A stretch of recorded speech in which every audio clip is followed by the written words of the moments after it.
I watched my sister Jessica's fingers deliberately tear through the concert tickets, while my 8-year-old daughter Emma's face crumpled in disbelief. The sound of ripping paper cut through the living room silence as Jessica smirked and said, "Your kids don't deserve front row anything. They should learn their place." My 11-year-old son Tyler stood frozen, clutching the lyric sheets he'd been practicing all week. My father Frank crossed his arms and backed her up without hesitation. "Stop acting broke, Arnold. You can buy new ones if you actually care." I didn't react outwardly, but something fundamental shifted inside me as I stared at the destroyed pieces scattered across the coffee table. The tickets lying in shreds represented more than just a concert. They symbolized 2 years of rebuilding my relationship with my children after the divorce from their mother, Sarah, tore our family apart. As a regional sales manager for a medical equipment company, I'd finally earned a promotion that came with a substantial bonus. Instead of spending it on myself, I'd purchased front row seats to see their favorite band Thunder Valley, knowing how much this meant to them during our limited weekend visits. My divorce had been brutal. Sarah constantly criticized my commitment to supporting my unemployed sister and our widowed father. She claimed I prioritized their needs over our family's financial security. The arguments became toxic, with Sarah threatening to seek full custody if I didn't stop throwing money away on relatives who refused to help themselves. Eventually, I chose to end the marriage rather than abandon people I thought needed me. Jessica had moved back into our childhood home 14 months ago after her tech startup supposedly collapsed.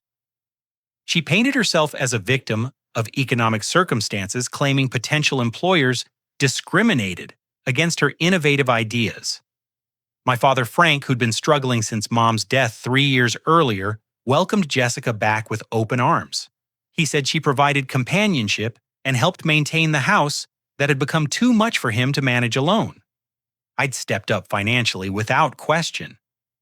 Jessica's car payments, insurance premiums, and phone bills all ran through automatic transfers from my account.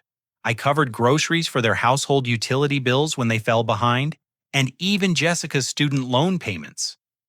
Frank constantly reinforced my obligation through guilt-laden phone calls about family loyalty and remembering who raised me with love and sacrifice. The burden stretched my budget thin, especially with child support payments to Sarah. My children only visited every other weekend due to the custody arrangement, making each moment precious. I'd saved for months to afford these concert tickets, imagining Emma and Tyler's excitement as their heroes performed just feet away from them. But standing in that living room watching Jessica casually destroy something that meant everything to my kids, I started questioning the entire dynamic. Her boyfriend Derek lounged on the couch behind her, scrolling through his phone without acknowledging the scene unfolding. Something he said caught my attention as I gathered the ticket fragments. "Babe, did you book our Miami flights for next week?" The resort confirmation came through this morning. Miami, resort, next week. Jessica, who claimed she couldn't afford job interview clothes, was planning a luxury vacation. The woman I'd been supporting for over a year had money for tropical getaways, while my children stood surrounded by pieces of their ruined dreams. My hands stopped collecting the torn tickets. Frank cleared his throat uncomfortably when he noticed my stillness. Jessica's confident smirk wavered slightly as she registered the change in my expression. Derek continued browsing his phone, oblivious to the tension building around him. "Miami sounds expensive," I said quietly, making eye contact with Jessica for the first time since she destroyed the tickets. "Derek's treating me," she replied quickly, but her voice lacked its earlier confidence. I deserve some happiness after everything I've been through. Everything she'd been through.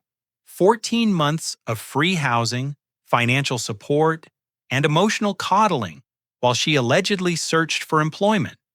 I realized I'd never actually seen evidence of her job hunting. No interview outfits hanging in her closet, no rejection letters, no networking events or career fairs. Just complaints about an unfair economy and expectations that I'd continue funding her lifestyle indefinitely. The pieces of torn tickets in my palm suddenly felt heavier. My children needed to see their father stand up for them, even when it meant confronting people who shared our blood. Emma wiped her eyes with the back of her hand, trying not to cry in front of the adults who'd just crushed her excitement. Tyler put a protective arm around his sister's shoulders, already learning to shield her from disappointment. I stood up slowly, slipping the ticket fragments into my pocket. Jessica and Frank watched me with uncertainty, recognizing that something fundamental had shifted in the room's atmosphere. Derek finally looked up from his phone, sensing tension he couldn't quite identify. "Kids wait for me in the car," I said calmly. "We're going home." The drive back to my apartment gave me time to process what I'd witnessed. Emma and Tyler sat quietly in the back seat, occasionally whispering to each other about the concert they'd no longer attend. Their subdued voices sparked a protective anger I hadn't felt since the divorce proceedings. Someone needed to advocate for these children, and clearly that responsibility fell entirely on my shoulders. Over the following days, I began investigating Jessica's actual activities instead of accepting her stories at face value. Her social media profiles, which I'd never bothered examining closely, revealed a different narrative than her claims of poverty and desperation. Photos from expensive restaurants dotted her timeline, tagged with friends I didn't recognize. Designer handbags appeared in selfies taken at upscale shopping centers. Her posts showed a lifestyle that contradicted everything she'd told me about her financial struggles. I confronted Frank during one of his regular guilt trip phone calls about family obligations. When I mentioned Jessica's apparent spending habits, he immediately became defensive and accusatory. According to him, I was being selfish and paranoid, looking for excuses to abandon family members who needed support during difficult times.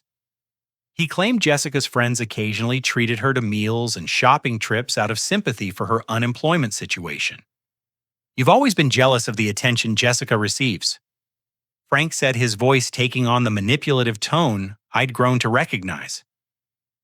"Your mother worried you'd become bitter about not being the baby of the family anymore." The comment stung because it targeted insecurities I'd carried since childhood. But instead of retreating into guilt and compliance as usual, I decided to gather concrete evidence before drawing conclusions. I requested copies of my bank statements going back 6 months, something I should have been monitoring more carefully all along. The patterns I discovered made my stomach clench with betrayal. Charges I didn't recognize appeared regularly on my credit card. Small amounts always under $50, but frequent enough to total significant sums over time. Restaurant bills, retail purchases, and online shopping transactions I'd never authorized. Someone had been using my financial information for months without my knowledge or permission. I decided to visit the family house unexpectedly on a Tuesday afternoon when Jessica thought I was at work. My key still opened the front door, though I knocked first to announce my presence. No one answered, but I could hear movement upstairs. I climbed the familiar staircase to find Jessica sitting at Frank's desk, surrounded by opened envelopes and scattered papers. She jumped when she saw me hastily gathering documents and stuffing them into drawers. But I'd already seen enough to understand what was happening. Credit card offers, bank statements, insurance documents, and financial correspondence, all addressed to me, all opened and examined by someone who had no legal right to access my private mail. "Jessica, what are you doing with my mail?" Her explanation came out in a nervous rush. She claimed she'd been trying to protect me from unnecessary stress by screening my financial documents. According to her story, she only opened obvious junk mail and bills she thought might be mistakes. She'd been planning to organize everything and present it to me in a more manageable format. But one document she hadn't managed to hide caught my attention. A credit card application partially completed in handwriting that resembled mine, but contained subtle differences in letter formation. My name, address, and social security number were filled in accurately. The employment information listed my current job with correct details about my salary and position. Someone had been planning to open a credit account using my identity. Jessica, did you fill out this credit card application? Tears began streaming down her face as she broke into dramatic sobs. She claimed she'd only been trying to help establish better credit in my name. According to her increasingly frantic explanation, she'd researched credit improvement strategies and learned that multiple accounts could boost overall scores. She insisted she'd never intended to use the card herself, only to help strengthen my financial profile. Frank arrived home while Jessica was mid-breakdown, immediately rushing to her defense without asking for details about the situation. He accused me of harassing his daughter and invading their privacy by entering the house unannounced. When I tried to explain about the intercepted mail and forged credit application, he dismissed my concerns as paranoid accusations born from jealousy and resentment. The pattern became crystal clear as I stood in that familiar kitchen, watching two people I'd supported and trusted gaslight me about evidence I'd discovered with my own eyes. This wasn't about temporary financial assistance during a rough patch. This was about systematic manipulation and identity theft disguised as family loyalty. My phone rang as the argument escalated. Emma's voice came through the speaker, excited and hopeful despite the previous day's disappointment. "Daddy, we've been practicing the Thunder Valley songs again. Tyler learned the guitar parts, and I memorized all the words. When you get new tickets, we'll be ready to sing along from the front row." The innocent optimism in her voice cut through my anger and refocused my priorities. These children trusted me to protect them and follow through on my promises. Jessica and Frank had stolen more than money from me. They'd stolen my ability to provide experiences that brought joy to the two people who mattered most in my world. I ended the call without making promises I wasn't sure I could keep. Jessica and Frank watched me carefully, recognizing that something fundamental had changed in our family dynamic. The days of automatic compliance and guilt-driven generosity were ending, whether they understood it or not. Friday evening arrived with the anticipation that always accompanied my children's weekend visits. Despite the previous week's disaster with the concert tickets, Emma and Tyler bounded into my apartment with their usual energy and excitement. They'd prepared a surprise for me during their week, with Sarah having practiced Thunder Valley songs to perform an impromptu concert in my living room. Emma had written out all the lyrics in her careful third-grade handwriting, decorating the pages with colorful drawings of musical notes and hearts. Tyler had used YouTube tutorials to learn basic guitar chords on the acoustic instrument I'd bought him for his birthday. Their enthusiasm was infectious, temporarily lifting the dark cloud that had settled over my thoughts since discovering Jessica's financial manipulations. "Dad, we figured out how to harmonize on the chorus," Emma announced, proudly positioning herself next to Tyler, who held his guitar with newfound confidence. "Even without the real concert, we can still enjoy the music together." Their resilience amazed me. While the adults in their lives created drama and destruction, these children adapted and found creative solutions to disappointment. They deserved better than having their joy weaponized by relatives who should have been protecting their happiness instead of destroying it. Saturday morning brought an unexpected phone call from Frank, requesting that I bring the children to the family house for what he described as an important family meeting. His tone carried unusual urgency, suggesting developments I hadn't been informed about. Against my better judgment, I agreed to the visit, hoping we could resolve our differences in a way that preserved some relationship between my children and their grandfather. The atmosphere at the house felt charged with tension from the moment we walked through the front door. Jessica paced nervously in the kitchen, while Frank sat rigidly at the dining room table surrounded by financial documents and legal papers. Derek was nowhere to be seen, though his absence felt more ominous than comforting, given recent revelations about their planned vacation. Frank launched into a prepared speech about family loyalty and financial responsibility before I could even settle the children in the living room. According to him, I'd been selfish and ungrateful, threatening to abandon relatives who'd supported me throughout my childhood and young adulthood. He claimed my recent suspicious behavior and accusations were destroying the family unity that had sustained us through previous hardships.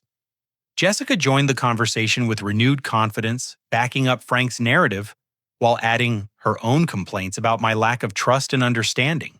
She painted herself as a victim of economic circumstances beyond her control, emphasizing how my financial support had been freely given rather than demanded or stolen. Her performance was convincing, designed to make me question my own perceptions and evidence. But then the conversation took an unexpected turn. Jessica's composure cracked under the pressure of maintaining her false narrative. In her desperation to justify her actions, she revealed information she'd kept hidden for months. "You don't understand the pressure I've been under," she said, her voice rising with emotion. "I've been trying to solve problems without bothering you, but everything keeps getting worse. The gambling debts, the credit card minimums, the threats from people who expect their money back. Gambling debts. Credit card minimums. Threats from creditors." Jessica had been living a completely different life than the one she'd presented to me. The unemployment story, the failed startup, the desperate job search, all carefully constructed lies designed to maintain my financial support, while she pursued activities that created additional obligations and dangers. Frank's face flushed with embarrassment as Jessica's admissions exposed the depth of deception they'd maintained together. He tried to interrupt her increasingly frantic explanations, but the floodgates had opened. Jessica began detailing financial decisions she'd made using money I'd provided, including online gambling sessions and high-interest credit accounts she'd opened to cover losses. "I sold some old things from the attic to cover the worst debts," she continued, seemingly unable to stop herself from revealing the full scope of her betrayal. "Just stuff that was collecting dust anyway. Baseball cards and comic books that nobody looked at anymore." The words hit me like a physical blow. My childhood collection, stored in the attic since I'd moved out years ago, represented more than nostalgic memorabilia. Those baseball cards included several vintage items worth thousands of dollars each. The comic books contained first editions and rare issues I'd carefully preserved since elementary school. Together, they represented a significant financial investment and irreplaceable personal history. "Jessica, did you sell my collection from the attic?" Her defiant expression confirmed what her words had already revealed. She'd systematically stolen and sold my personal property to fund gambling activities, then used my ongoing financial support to maintain her lifestyle while concealing the theft. Frank had known about the sales, but remained silent, prioritizing Jessica's immediate needs over my rights and property. Emma and Tyler had been listening from the living room, their voices growing quieter as the adult conversation became more heated. I could see confusion and worry on their faces as they tried to understand why their aunt and grandfather were angry with their father. The concert tickets had been just the beginning. This family meeting was designed to pressure me into accepting ongoing financial abuse disguised as temporary assistance. Jessica must have sensed my growing anger because she suddenly grabbed the replacement concert tickets I'd managed to purchase that morning. In a moment of calculated cruelty, she tore them into pieces while maintaining eye contact with my children. "Your kids don't deserve front row anything," she said with a cold smile. "They should learn their place in this family hierarchy." The silence that followed was deafening. Emma's eyes filled with tears as she stared at the destroyed tickets scattered across the coffee table for the second time in a week. Tyler's jaw clenched with an anger too mature for his 11 years. Frank nodded approvingly at Jessica's display, as if destroying children's happiness was an appropriate way to teach family lessons. "Stop acting broke, Arnold," Frank said dismissively. "You can buy new ones if you actually care about making your children happy." I stood perfectly still, processing the magnitude of cruelty I just witnessed. These people had stolen my property, forged my financial documents, manipulated my emotions, and now deliberately hurt my children to make a point about family power dynamics. The protective instincts that had driven me to provide support for over a year suddenly reversed direction. "Kids, get in the car," I said quietly, my voice steady despite the rage building inside me. "We're leaving, and we're not coming back." Jessica and Frank exchanged glances, finally recognizing that they'd pushed too far. But their moment of uncertainty quickly transformed back into indignant demands for apology and compliance. They'd grown accustomed to my eventual capitulation after emotional manipulation. This time, however, something fundamental had changed. Emma and Tyler gathered their belongings without argument, sensing the finality in my tone. As we walked toward the door, Jessica called after us with threats and accusations, but her words felt powerless against the clarity that had settled over my thoughts. Frank followed us outside, demanding explanations and promising consequences for my ingratitude. I buckled my children into their car seats and started the engine while Jessica and Frank stood in the driveway still shouting justifications and demands. As we drove away, I glanced in the rearview mirror to see them arguing with each other, probably strategizing their next manipulation attempt. But they'd made a critical miscalculation. They'd hurt my children deliberately, publicly, and unapologetically. Every instinct that had driven me to support them now demanded I protect Emma and Tyler from further exposure to such toxicity. The family relationships I'd tried to preserve were already destroyed. Now I needed to focus on preventing additional damage. The drive home from Frank's house unfolded in contemplative silence. Emma and Tyler sensed the gravity of what had transpired without fully understanding the adult complexities behind Jessica's cruelty. They'd witnessed their aunt deliberately destroy something precious to them for the second time, watched their grandfather approve of that destruction, and seen their father reach a breaking point that changed everything about our family dynamic. "Dad," Tyler said softly from the back seat, "why did Aunt Jessica tear up our tickets again? We didn't do anything wrong." His question pierced through my anger and forced me to consider how I'd explain this situation to children who still believed adults generally acted with good intentions. How could I help them understand that some people use cruelty as a tool for control without destroying their trust in family relationships entirely? Sometimes adults make very bad choices when they're angry or scared. I replied, choosing my words carefully. "Aunt Jessica was upset about something that had nothing to do with you, but she took her feelings out on you anyway. That's not okay, and it's not something you should ever expect to accept from anyone." Emma sniffled quietly, processing the disappointment of missing another concert. "You going to buy new tickets again?" The innocent hope in her voice broke my heart and strengthened my resolve simultaneously. These children deserved experiences that brought them joy, not weapons used against them by adults who couldn't manage their own emotional responses. But before I could provide those experiences safely, I needed to address the systematic financial abuse that had been undermining my ability to support my family properly. "We'll figure out something even better than the concert. I promised, though, I wasn't sure yet what that might entail. But first, Daddy needs to handle some grown-up problems that have been going on too long." That evening, after settling Emma and Tyler with a movie and popcorn, I began the systematic process of severing every financial connection that bound me to Jessica and Frank. The automatic transfers that had seemed like simple family support now revealed themselves as enablers of theft, manipulation, and emotional abuse. I logged into my bank account and methodically canceled each recurring payment. Jessica's car payment, which I'd been covering for 14 months, her insurance premium, which kept her vehicle legal and protected, her phone service, which allowed her to coordinate schemes against my financial security, the grocery allowances, utility contributions, and miscellaneous support payments that had totaled hundreds of dollars each month. Each cancellation felt like removing shackles I'd voluntarily placed on my own wrists. For over a year, I'd prioritized their comfort over my children's opportunities, their demands over my family's stability. The money I'd been redirecting toward Jessica's lifestyle could have been building college funds for Emma and Tyler, creating emergency savings for unexpected expenses, or providing experiences that strengthened our father-child bonds.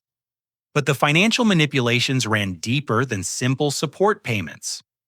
I needed to understand the full scope of Jessica's identity theft before I could protect myself and my children from future exploitation. I called my insurance company to remove Jessica's vehicle from my policy effective immediately. The customer service representative seemed surprised by my request, noting that the car had been involved in a minor accident the previous month that I'd never been informed about. An unreported accident meant Jessica had been using my insurance coverage for incidents she'd kept secret, potentially creating liability issues I knew nothing about.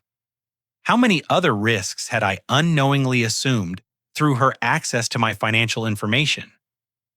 What other obligations might surface if I didn't take decisive action to separate our accounts completely? The phone rang as I worked through my list of cancellations. Frank's name appeared on the caller ID, but I let the call go to voicemail. His message, when I played it back later, contained the usual mixture of guilt, manipulation, and demands for immediate compliance. According to him, I was being childish and vindictive, punishing innocent people for misunderstandings that could be resolved through honest conversation. But honest conversation required honest participants, and I'd learned that neither Frank nor Jessica qualified for that category. They'd spent months deceiving me about fundamental aspects of their lives while demanding increasingly intrusive access to mine. The time for conversation had passed when Jessica destroyed my children's happiness to make a point about family hierarchy. I spent Sunday morning researching legal options for addressing identity theft and financial fraud. The credit card application I discovered represented just one attempt among potentially many others. Jessica's access to my personal mail meant she'd been intercepting financial documents and sensitive information for months, creating opportunities for schemes I hadn't yet discovered. The lawyer I contacted Monday morning specialized in financial crimes and family fraud cases. Her office was able to review my documentation, immediately recognizing the urgency of protecting my credit and financial accounts from ongoing manipulation. What she discovered during her preliminary investigation shocked even me, despite my growing awareness of Jessica's deception. "Mr. Arnold, your sister has been much more active than you realize," the lawyer explained, spreading documents across her desk. "We found evidence of at least 4 separate credit card applications using your information. 3 were rejected due to income verification requirements, but 1 was approved for a card you've never seen. A credit card in my name opened without my knowledge or consent, with charges dating back several months. Jessica had successfully committed identity theft on a scale that created serious legal liability for both of us. Worse yet, my name appeared as a guarantor on financial documents I'd never signed, including papers related to Frank's house and various loans I'd never authorized. Your father's reverse mortgage application lists you as a co-signer." The lawyer continued, pointing to a signature that resembled mine but contained subtle differences in pen pressure and letter formation. "If he defaults on payments, you become legally responsible for the full loan amount plus interest and penalties." The magnitude of betrayal was staggering. Jessica hadn't just stolen money or forged a few signatures. She'd systematically entangled me in financial obligations that could destroy my credit, drain my savings, and compromise my ability to provide for Emma and Tyler. Frank either knew about these forgeries or was willfully ignorant of documents he'd signed in my presence. "What are my options for protecting myself and my children?" I asked, though I suspected the answer would require difficult choices about family relationships. "Complete separation of all financial ties, criminal charges for identity theft, and civil litigation to recover damages," she replied without hesitation. "These aren't family disagreements anymore. They're serious crimes with significant financial consequences." As I drove home from the lawyer's office, my phone buzzed with increasingly frantic messages from Jessica and Frank. They discovered the canceled payments and insurance coverage, finally understanding that their financial lifeline had been permanently severed. Their messages alternated between angry demands and desperate apologies, but none acknowledged the theft and fraud that had necessitated my protective actions. Emma and Tyler greeted me at the door with homework questions and stories about their day, blissfully unaware of the legal battles brewing around them. Their innocence reminded me why I'd chosen this course of action. They deserved a father who protected them from people who would exploit their love and trust for financial gain. The quiet revenge had begun, not with dramatic confrontations or public humiliation, but with methodical steps to reclaim my financial autonomy and legal protection. Jessica and Frank would soon discover that their victim had become an adversary capable of defending himself and his children from further manipulation. Tuesday morning brought an urgent phone call from my bank's fraud prevention department. The automated system had flagged unusual activity on my business account, triggering a security review that revealed disturbing patterns of unauthorized access. I'd established the business savings account 2 years earlier to separate my work-related earnings from personal expenses, using it primarily for tax preparation and investment planning. The fraud investigator, a professional woman named Carol Martinez, requested an immediate meeting to discuss their findings. Her tone carried the gravity of someone who'd uncovered significant criminal activity, not simple account irregularities or mistaken transactions. I rearranged my morning schedule and drove to the bank's downtown branch where Carol waited with a thick folder of documents and security footage. Mr. Arnold, we've discovered that someone has been accessing your business account using falsified identification and forged authorizations. Carol began spreading transaction records across the conference table. The pattern suggests someone with detailed knowledge of your banking habits and personal information. The evidence was overwhelming and meticulously documented.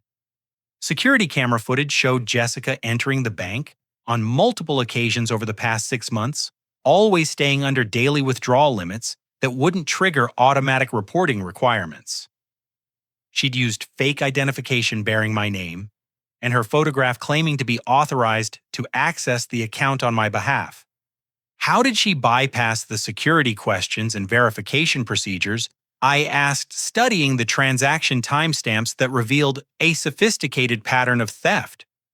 She provided accurate answers to all security questions, including your mother's maiden name, first pet's name, and elementary school, Carol replied.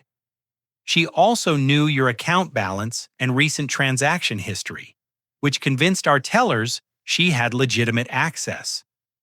Jessica's access to my personal mail had provided more than just opportunities for credit card fraud. She'd been systematizing, studying my financial documents, learning the answers to security questions, and familiarizing herself with my banking patterns. Frank's phone number was listed as my emergency contact, allowing Jessica to receive verification calls if tellers had any doubts about her identity.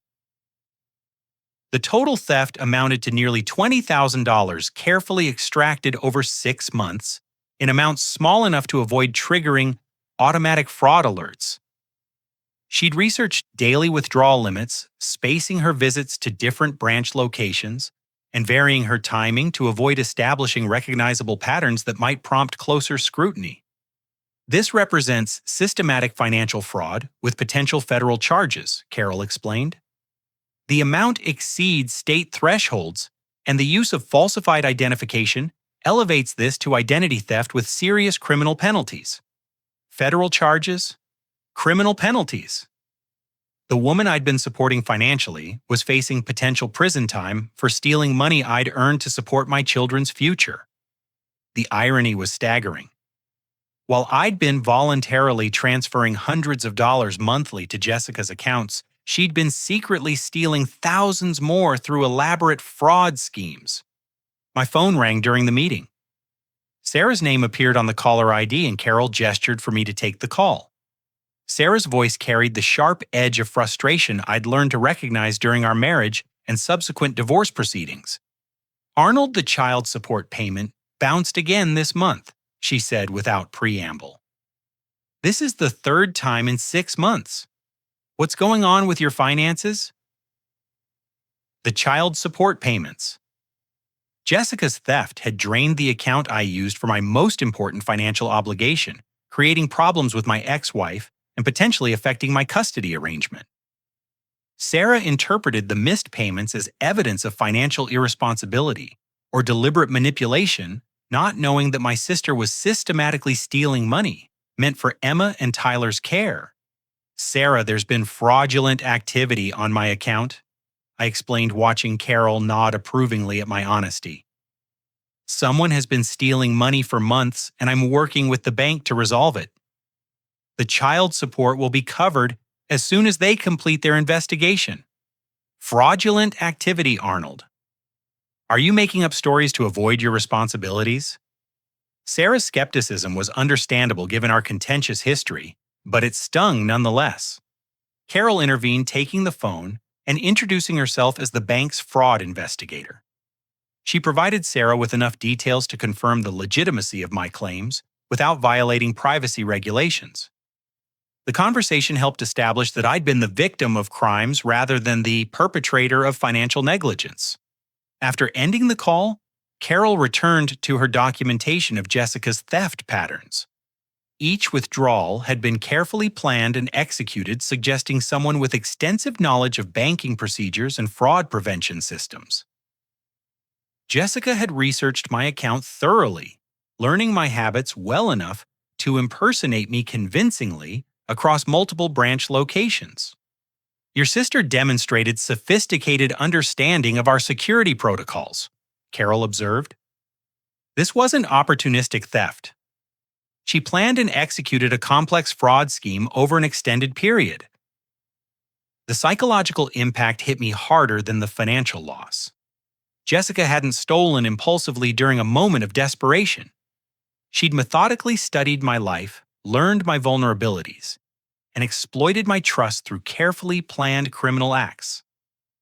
Every family gathering, every conversation about my work and finances, every moment of apparent bonding had been opportunities for her to gather intelligence for her fraud schemes.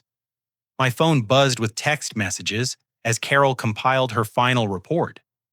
Jessica and Frank had discovered their canceled support payments and were demanding immediate explanations. Their messages alternated between angry accusations and desperate apologies, but none acknowledged the systematic theft that had necessitated my protective actions.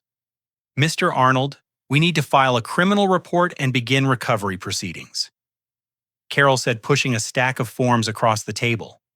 "The evidence is clear, and the amounts involved require law enforcement intervention.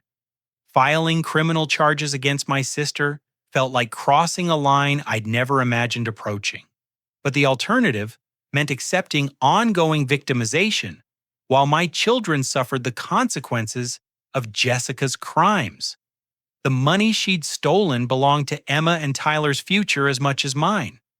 I signed the paperwork, authorizing the criminal investigation and civil recovery proceedings.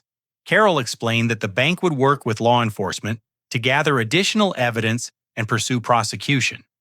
Jessica's sophisticated fraud scheme would likely result in federal charges carrying substantial penalties, including possible imprisonment. As I left the bank, my phone rang again. This time, Jessica's name appeared on the caller ID. Her voice carried a desperation I'd never heard before, alternating between threats and pleading apologies as she realized the scope of consequences she was facing. "Arnold, you have to fix this banking problem," she said, her words tumbling together in panic. "I can explain everything if you'll just listen. It's not what it looks like." But it was exactly what it looked like. Systematic theft, identity fraud, and manipulation disguised as family loyalty. Jessica had gambled with my financial security and lost, creating legal problems that would define her life for years to come. The trap had sprung not through any elaborate scheme on my part, but through Jessica's own criminal choices and the banking industry's fraud prevention systems. My role had simply been to stop enabling her theft and start protecting myself and my children from further victimization. The quiet revenge was becoming very loud indeed. Wednesday morning arrived with a phone call that changed everything. Detective Ray Morrison from the County Sheriff's Financial Crimes Unit requested a meeting to discuss the criminal charges I'd filed against Jessica. His calm, professional demeanor couldn't mask the serious nature of what he'd discovered during his preliminary investigation into the bank fraud case.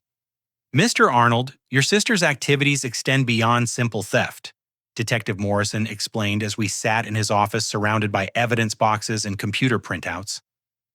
"We've uncovered a pattern of identity fraud affecting multiple financial institutions and potentially other family members. The investigation had revealed that Jessica's schemes weren't limited to my accounts. She'd attempted to open credit cards using Frank's information, applied for personal loans using falsified employment data, and even tried to refinance their house using forged documents. The reverse mortgage paperwork with my forged signature was just one element in a complex web of financial fraud." "How extensive is the criminal activity?" I asked, though I suspected the answer would be worse than I'd imagined. "Extensive enough to warrant federal intervention," Detective Morrison replied, pulling out a thick folder of evidence. "We're looking at identity theft, mail fraud, wire fraud, and conspiracy charges. Your sister could face up to 20 years in federal prison if convicted on all counts." 20 years. The woman who'd been living in my childhood home supported by my earnings was facing potential decades in prison for crimes she'd committed against family members who'd trusted her completely. The magnitude of her betrayal was staggering. But the legal consequences were about to become equally overwhelming. Detective Morrison explained that Jessica would be arrested within 48 hours once the federal warrant was processed. Her sophisticated fraud schemes had crossed state lines through electronic banking systems, elevating local crimes to federal jurisdiction with much harsher penalties than state courts typically imposed. My phone rang as we discussed the arrest timeline. Frank's name appeared on the caller ID, but his voice carried an edge of panic I'd never heard before. He'd received official notices about the criminal investigation and was demanding that I intervene to protect Jessica from prosecution. "Arnold, you have to stop this legal nonsense immediately," Frank said, his words tumbling together in desperation. "Jessica made some mistakes, but she's family. We handle family problems privately, not through police and lawyers. But these weren't family problems anymore. They were federal crimes with victims, evidence, and consequences that extended far beyond our personal relationships." Jessica's choices had created legal obligations that no amount of family loyalty could resolve or eliminate. Frank Jessica stole nearly $20,000 from accounts I used to support my children. I replied, watching Detective Morrison nod approvingly at my direct response. "She forged my signature on legal documents and opened credit accounts using stolen identity information. These are serious crimes, not family misunderstandings.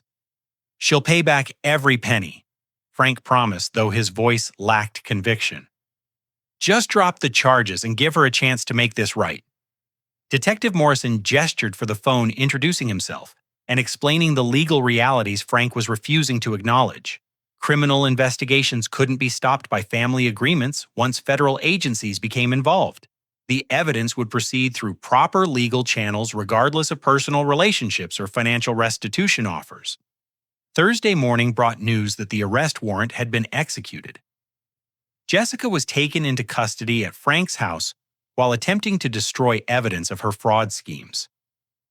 Police found burned documents in the backyard fire pit, including financial records and identification materials she'd used for her illegal activities. Frank's frantic phone calls began immediately after the arrest. He demanded that I post Jessica's $50,000 bail and drop all criminal charges in exchange for family reconciliation. According to him, I was destroying our family's unity for money that could be repaid through reasonable payment arrangements.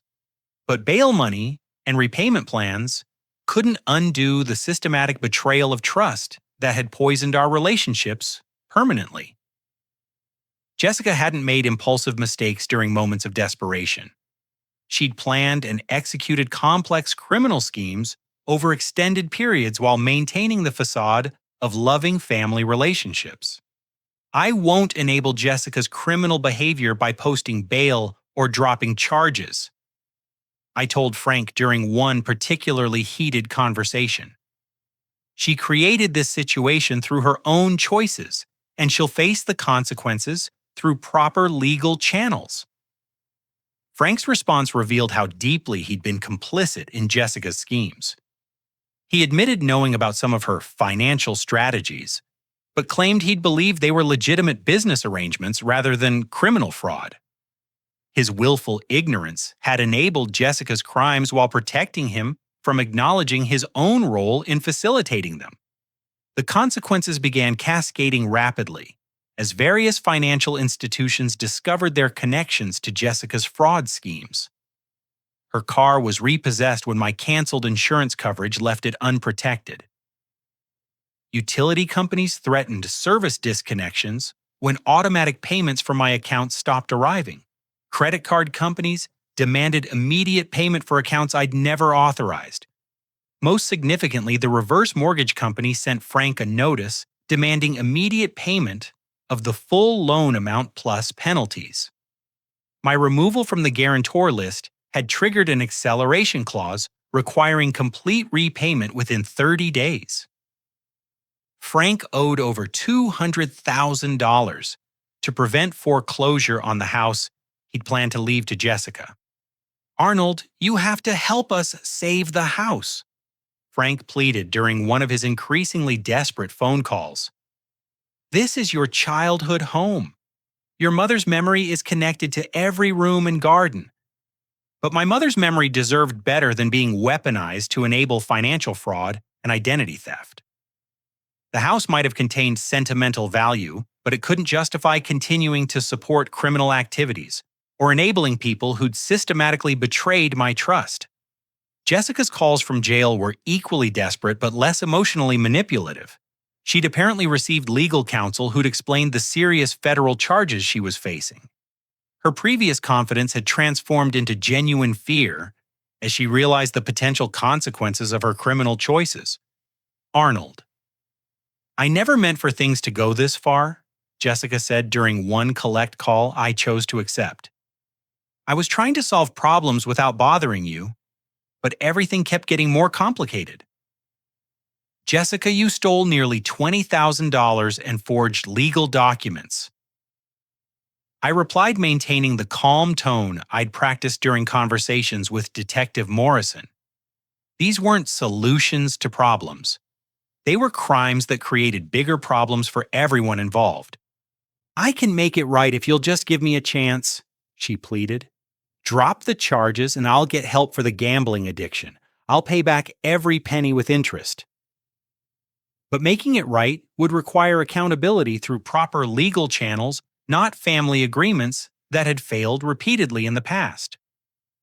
Jessica's gambling addiction might explain her motivation, but it couldn't excuse her criminal methods or eliminate the consequences of her choices.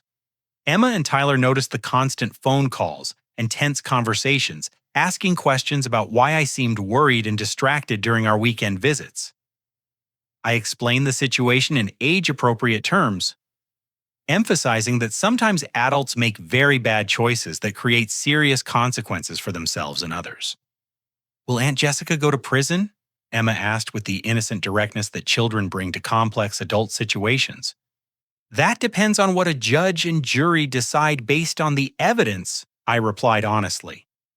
"But she did things that hurt a lot of people, including our family, and now she has to face the consequences." Tyler, who'd been listening quietly, asked the question that struck closest to home. "Will we still have money for college and things we need?" "Yes, buddy. We'll be fine because I'm working to fix the problems and protect our family's future," I assured him.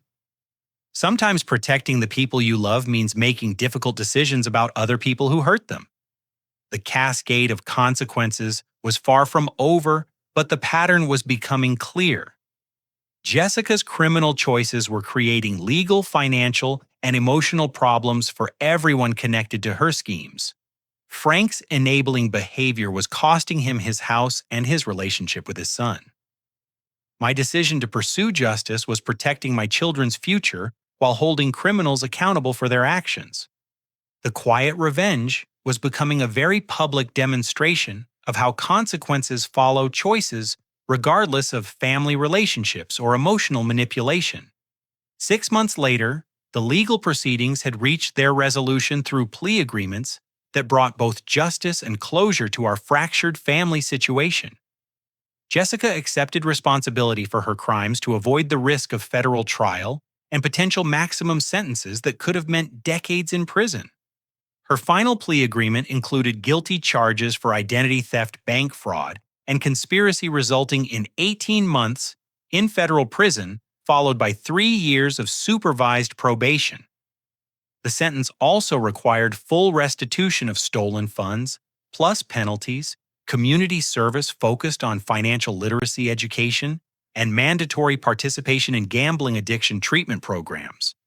Detective Morrison explained that Jessica's cooperation with the investigation had helped recover most of the stolen money through asset seizures and insurance claims. The bank's fraud protection policies covered portions of my losses, while legal proceedings against Jessica's co-conspirators yielded additional recovery funds that exceeded my original expectations. Your decision to pursue criminal charges rather than accept family pressure made this recovery possible, Detective Morrison noted during our final meeting. Victims who don't report crimes rarely recover their losses or prevent future victimization. Frank lost the family house to foreclosure, but I helped him find suitable senior living arrangements that provided the care and community support he needed at this stage of his life. His initial anger about the criminal charges had gradually transformed into grudging acceptance that Jessica's actions had left him with no viable alternatives. The most significant change was Frank's acknowledgement of his role in enabling Jessica's criminal behavior. During family counseling sessions required by the court, he admitted that his fear of being alone had caused him to ignore obvious warning signs and facilitate schemes he knew were probably illegal. I wanted to believe Jessica was just creative with money rather than dishonest, Frank said, during one particularly difficult session. I was so afraid of losing my last remaining child that I helped her steal from my son. His honesty opened the door to rebuilding a relationship based on truth rather than manipulation. We established clear boundaries about financial support and family obligations with professional oversight to ensure healthy communication patterns going forward. Emma and Tyler adapted to the changes with remarkable resilience, showing more emotional maturity than many adults in our extended family. They understood that their father had protected them from people who were making harmful choices, and they appreciated the improved financial stability that resulted from ending the systematic theft. The concert tickets that had started this entire confrontation were eventually replaced with something far more meaningful. I used a portion of the recovered funds to purchase VIP backstage passes for Thunder Valley's next tour, giving the children an experience that exceeded their original front-row expectations. Meeting their musical heroes backstage transformed the destroyed tickets from symbols of cruelty into catalysts for extraordinary experiences. Emma and Tyler got to perform their practiced songs for the band members, who were genuinely impressed by their dedication and talent. The lead singer signed their guitar and encouraged Tyler to continue developing his musical abilities. "Dad, this is way better than just watching from the front row," Emma said, as we posed for pictures with the band. "We got to actually talk to them and show them what we learned." Tyler nodded enthusiastically, still clutching the signed guitar. "It's like Jessica accidentally helped us get something even better by being mean." Their perspective reminded me that destructive actions sometimes create opportunities for better outcomes when we respond with integrity rather than revenge. The money Jessica stole had been recovered with penalties that enabled experiences I couldn't have afforded otherwise.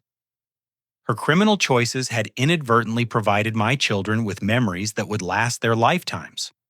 My promotion at work came through during this period, bringing both increased salary and recognition for the integrity I demonstrated during the family crisis.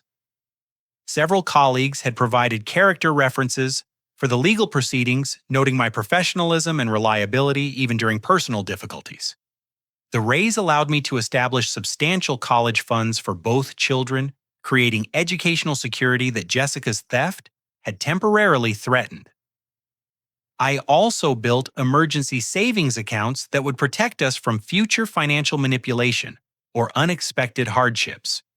Sarah's attitude toward me improved significantly once she understood the full scope of what had happened. She acknowledged that my family loyalty hadn't been enabling freeloaders, but supporting people she'd incorrectly assumed were genuinely in need. Her apology was gracious and helped establish better co-parenting communication going forward. I misjudged your motivations during our marriage, Sarah admitted during one of our custody exchange conversations. I thought you were choosing them over us, but you were just being taken advantage of by people who knew how to exploit your kindness. The most unexpected development came through a letter Jessica sent from prison after completing her first 6 months of sentence. The correspondence contained genuine remorse rather than manipulation, suggesting that prison counseling and addiction treatment were helping her understand the impact of her choices on other people. Arnold, I know apologies can't undo the harm I caused, but I want you to know that I finally understand what I took from you and your children, she wrote. The money was just part of it. I stole your trust, peace of mind, and ability to provide for Emma and Tyler without worry. Her letter continued with specific acknowledgments of each harmful action, from destroying the concert tickets to forging legal documents to systematically stealing from accounts meant to support my children's future. She didn't ask for forgiveness or early contact, simply expressed understanding of the consequences her choices had created. I'm learning about addiction and the ways it made me rationalize hurting people I love. The letter continued. I don't know if I'll ever be able to repair the damage, but I want to become someone who deserves another chance rather than someone who just demands it. Frank visited Jessica in prison regularly and reported that she was genuinely committed to rehabilitation programs and personal accountability work. Her participation in financial literacy courses was helping other inmates understand the long-term consequences of criminal financial choices. The transformation wasn't complete or guaranteed, but it represented hope for genuine change, rather than superficial compliance designed to manipulate future opportunities. Real redemption requires acknowledgement of harm caused, acceptance of consequences imposed, and commitment to different choices going forward. 9 months after the initial confrontation, I sat in my living room, watching Emma and Tyler practice new songs on their instruments, preparing for a school talent show performance. The peace in our home reflected financial security, emotional stability, and freedom from people who'd weaponized family loyalty against our well-being. Dad, do you think Aunt Jessica will ever be part of our family again? Emma asked during a quiet moment between songs. Maybe someday if she continues working to become someone who builds people up instead of tearing them down, I replied honestly. But that's her choice to make, and our job is to build a good life, regardless of what she decides. Tyler strummed his guitar thoughtfully. I think she taught us something important, even though she was being mean. What's that, buddy? That we should never hurt people just because we're angry or scared. And if someone hurts us, we should protect ourselves instead of pretending it didn't happen. His wisdom amazed me. These children had learned crucial life lessons about boundaries, accountability, and self-protection through experiences I'd never wanted them to endure. But they'd emerged stronger, wiser, and more confident in their ability to recognize and respond to manipulative behavior.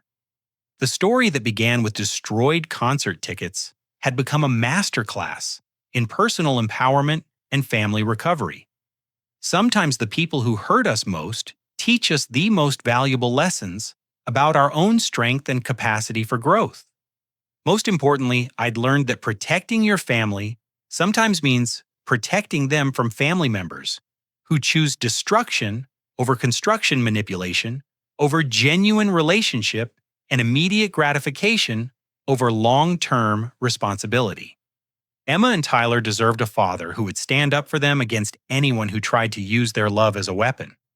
They'd seen that father emerge during our darkest family crisis, and they'd learned to trust that he would continue protecting them going forward.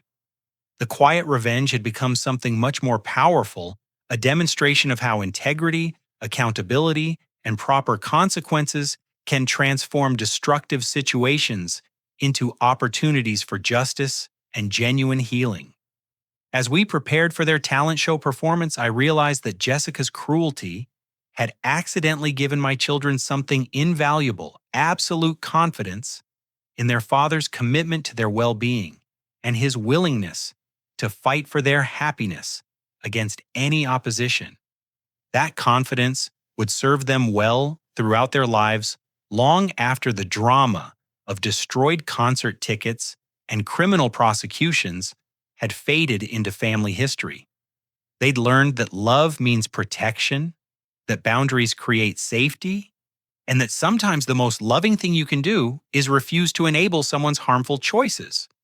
The Thunder Valley songs they'd practiced so diligently had become anthems of resilience, creativity, and triumph over adversity.